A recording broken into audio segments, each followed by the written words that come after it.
So if you're wanting to install GitHub on a computer, you're going to just Google search GitHub Desktop, something along those lines, and you should find this page here, which is Download GitHub Desktop.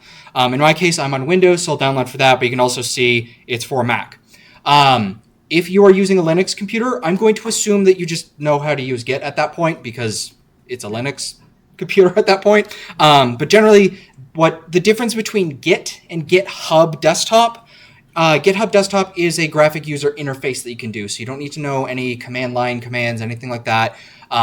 Even though I do know Git, which is the command line prompt version of this, I typically just use GitHub Desktop. I find it to actually be just a little easier to use at the end of the day. Less problems for me. So when you have installed everything, minimize all of this, we'll go GitHub Desktop. You'll have, once you've installed everything and loaded on, you should see something like this. Can you show us how to install stuff? This is going to be, you just download, click the download button, and click the .exe, and it'll just install and load up. It just keeps telling like that I don't have access. Oh, are you having issues with? I save it on my desktop, but then that resets every night, so I have to install it every time. Let me look into that, but we'll quickly go over this. There might be some issues with where to save the install. You might be able to change the install location to be something special.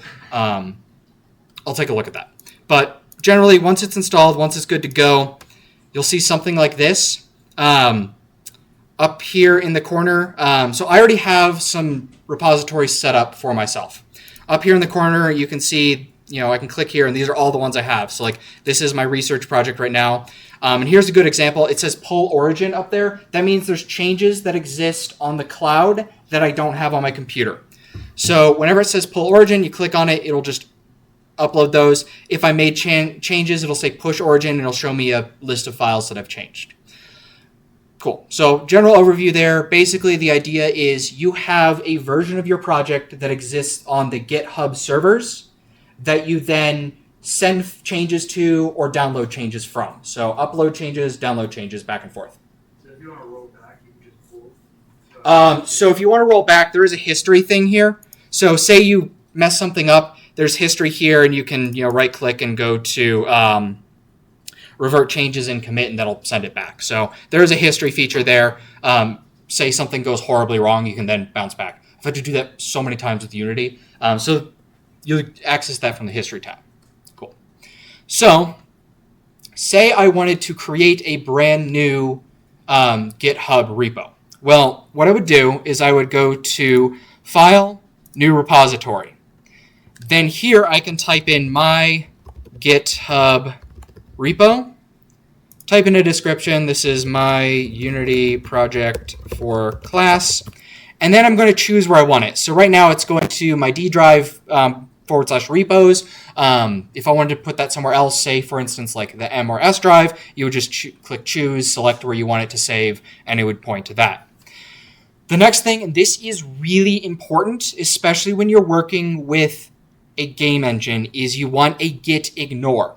What a git ignore is it's basically a configuration file that says, hey, don't include these files. Because for any game engine that you use, whether it's Unreal, Godot, Unity, GameMaker, they're going to create files and settings and configurations that are unique to your computer. So this laptop has its own unique configuration files that I only need on this computer. If I were to then send those over to my desktop computer at home and try to use it there, that needs its own things. It's going to overwrite those. Really, there's no reason to be uploading those things. Half the time it causes problems.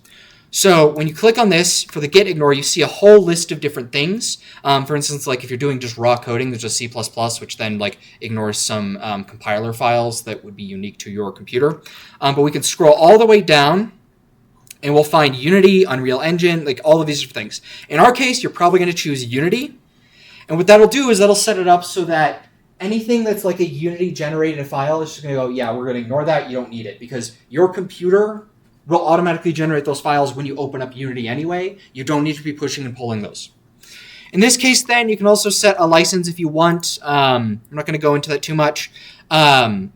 And you also have the option to have a README file here too. One of the requirements for this class is to have one, so you could just use this to generate that README file for you, and then you would just edit that one, but that's a side note here.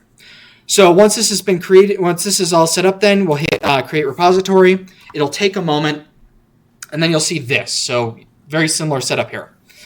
One thing to emphasize is this repository doesn't exist yet. I have not published it. It only exists on my computer. So what I have to do is I have to hit publish repository in order to actually send it to the actual GitHub servers. And in this case, same name, this, you can choose to keep it private. If generally for this class, I do kind of need public repositories, but if you're making something that you really don't want other people to be able to see because it's like your own special idea, or you're working with some other entity that's like, hey, you can't have this code be public, just let me know and we can figure out ways around that. But generally shouldn't matter, just uncheck this, let it be public. And then in this case, if you're part of an organization, you can choose that. So say you're working on a group project, or say, for instance, you're like part of a games lab or some other thing, you can set up organizations to kind of have collections of things. In this case, then I will hit publish repository. We'll take a moment to think, and there, it's up. So what I can then do is if I click on show and explore, we're going to take a look at what this looks like then. So this is what the folder looks like. So it has all of these dot files in there. One quick side note, for those of you that are on Windows at least, and this also does apply for people using Mac because it will hide things. If you go to View, you do need to make sure that you have, oh wow, they redid this, hidden items is set, because sometimes these dot files won't actually show up. So View, Show, hidden items, and then I can see this .git folder, all these other things. So I have this .gitignore, which if we open this up, this is just a basic code editor that's popping up. You can see these are all the things that ignores. So you can see /library, /temp, /obj. Like there's a bunch of things that like you just don't want. CSproj, that's going to be your project configuration for your code. Like there's a ton of different things in here that you just don't want. APKs, Unity packages, like all these things that you should just be downloading for your computer specifically. You can also edit this by just saying, like, say I didn't want .exes included. I would come in here and go probably under builds star.exe. And then if I save that, that's been added. So if you ever get any type of weird errors where it's like, hey, this file's too large or something like that, you can add those in. I'll close that. Get attributes, a couple of other things here. So this is what it looks like. This is also where you should be saving files. So say I already had a Unity project. What I need to do is I need to copy the files into here. So if I go to Unity desktop or Unity Hub, and here's this project 1 demo that we were already kind of working with. I go show and explore, and then this project 1 demo, I need to take all of these files, Control C to copy them, over here to my repo, Control V to paste them. It'll take a moment to think. This is quite a bit of files, so it's going to take a moment. Again, lots of waiting.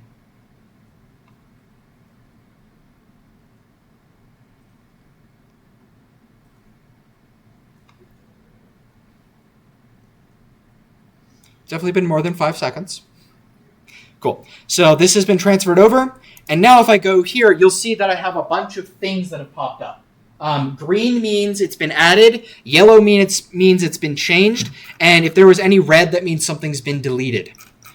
In this case, then, I would come down here and type in something like initial commit, and then I would hit commit to main to actually push that to the cloud, and then I would have to actually fully commit that. I'm going to actually come back here and remove those things that I just added in because I want to show you how to also make a fresh project. So remove all that. Double check in GitHub that it actually ends up removed. Yep, so the only thing that's in here is my gitignore that I've changed. In this case, I'll actually go to commit to main, and then you have to hit push origin to actually fully push that up. So the only thing that was changed was I added that .exe from my git ignore. But in this case, if I wanted to make a brand new Unity project, what I would have to do is I'd have to go in here, and same thing that we did, we would hit add, new project, select our template, which I will use the universal render pipeline 3. Well, I'll just use the built-in render pipeline to make this a little faster. I would do GitHub demo for the project name. And here where it says location, what I need to do is I need to go to that where I set up that repo. So in this case, D, repos, I have a lot in here, my GitHub repo, and then choose select folder here. And now when I hit create project, and it loads, if I go to my file browser, not project 1, my GitHub repo, you can see that GitHub has been added in here. So I now have a project that's been added in.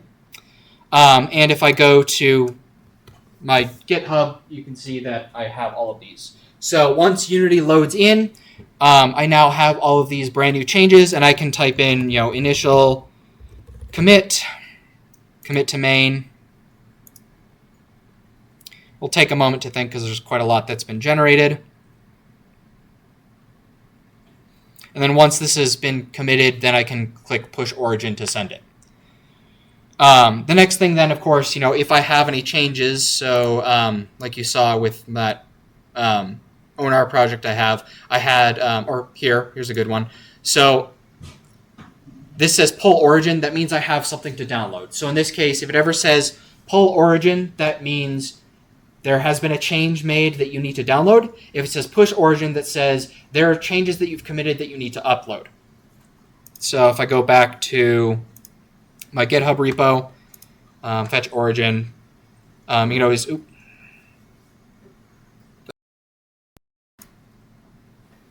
can always hit fetch origin. This didn't actually finish that commit before I switched over, so that's why you're not seeing anything.